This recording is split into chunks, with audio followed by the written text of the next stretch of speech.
following on that information, let's say Happy International Men's Day today to all the men in the world, starting from here in our studios. Most of our crew members, you can imagine, are men. So Happy International Men's Day.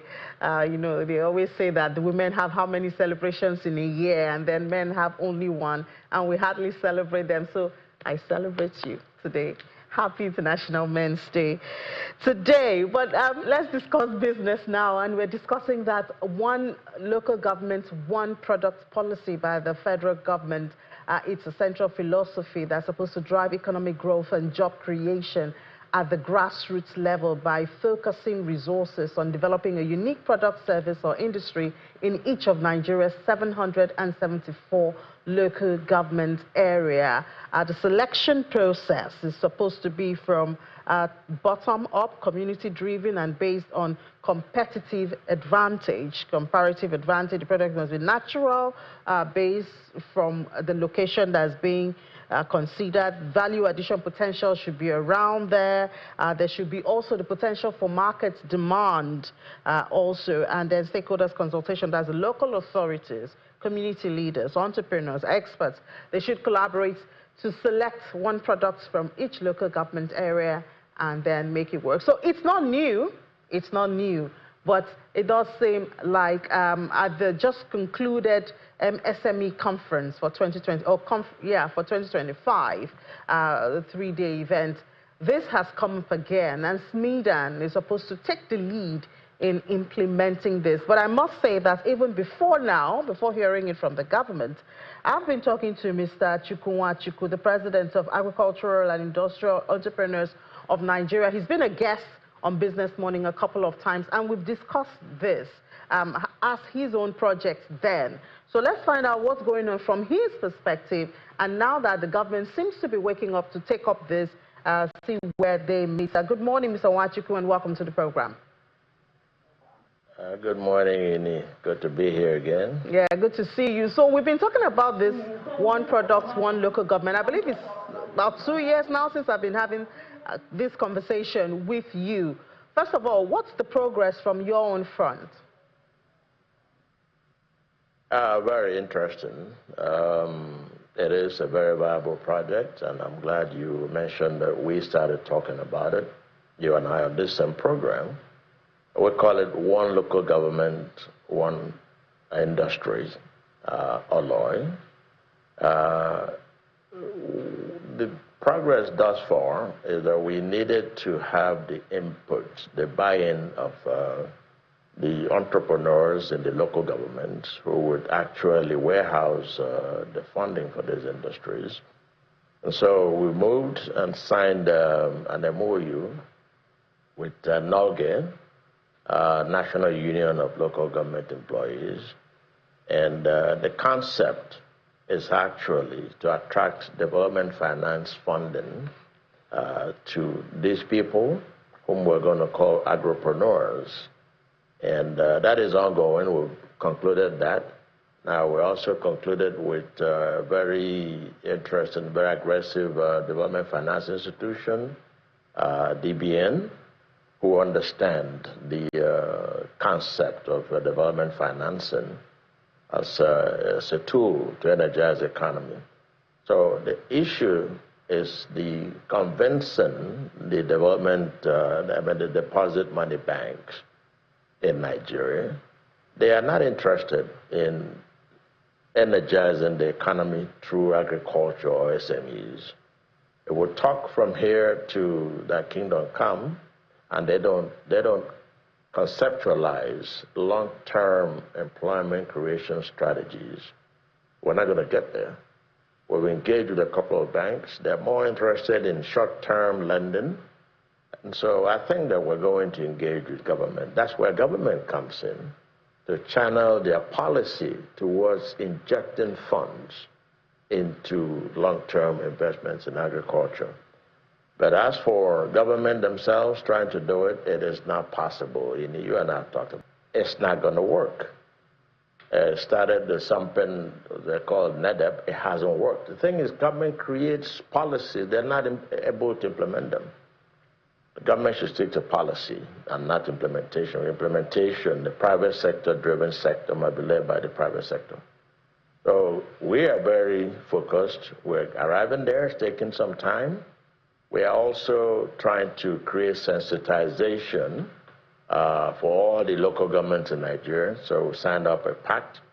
Well, partnering with the Revenue Mobilization Fiscal Allocation Committee, who are prepared to fund a national seminar. I hope your channels will be there, so we can sensitize these people.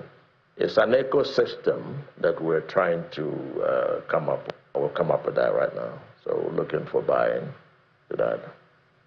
All right, Mr. Wachu, so, I mean, it's obvious from your efforts, you also do need assistance. Like you said, you've been talking to the banks, and they're not coming forth as you expected.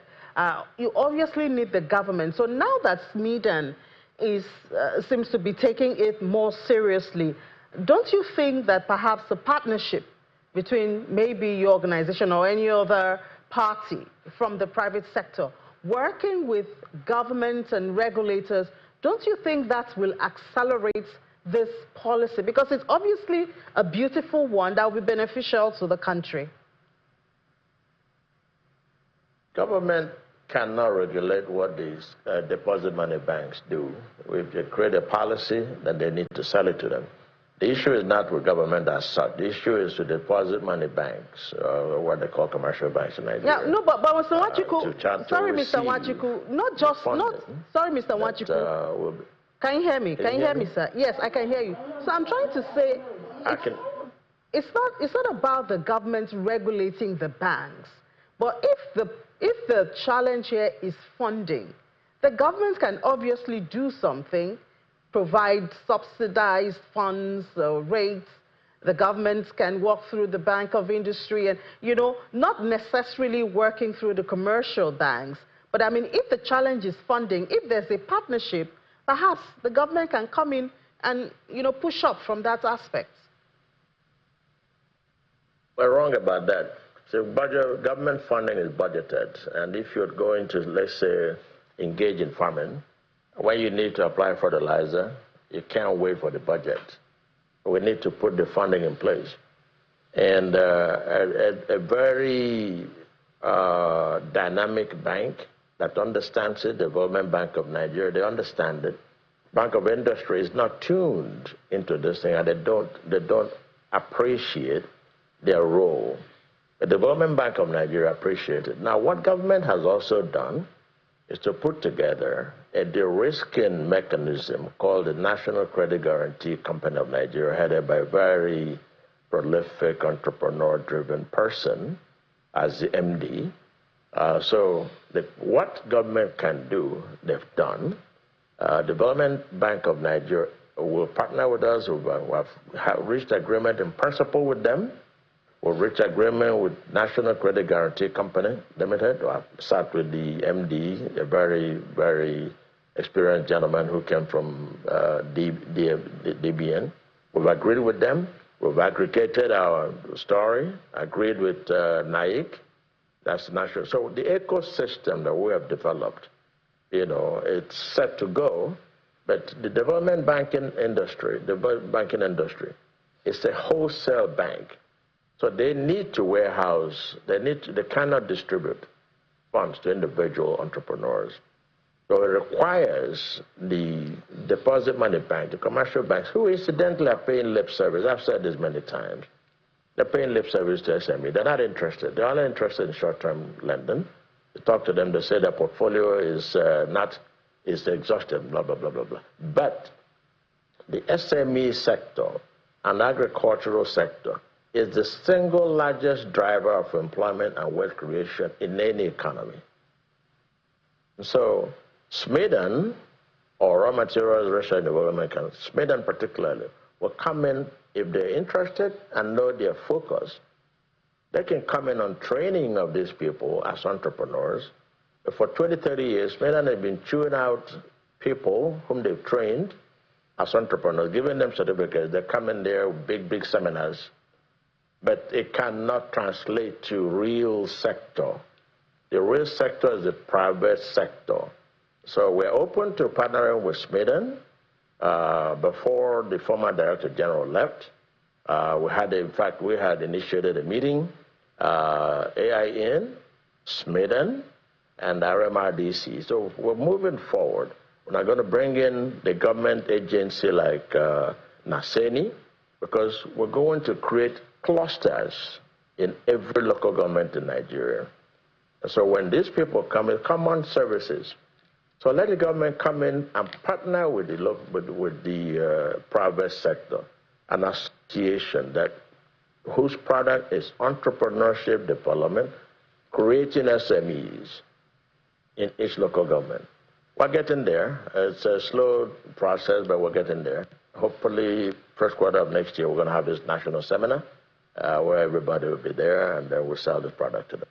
We're also looking externally for funding, so we're there. All right, we certainly wish you the best, Mr. Chukwunwachukwu, and hope that by first quarter of next year, as you said, we will have a milestone to celebrate. President of Agricultural and Industrial Entrepreneurs of Nigeria, pushing that one local government, one product initiative from the private sector, and we hope to hear a collaboration between your initiative and Sweden, to ease some of those hitches that you've been facing. But thank you so much for your time on the program. We certainly wish you the best.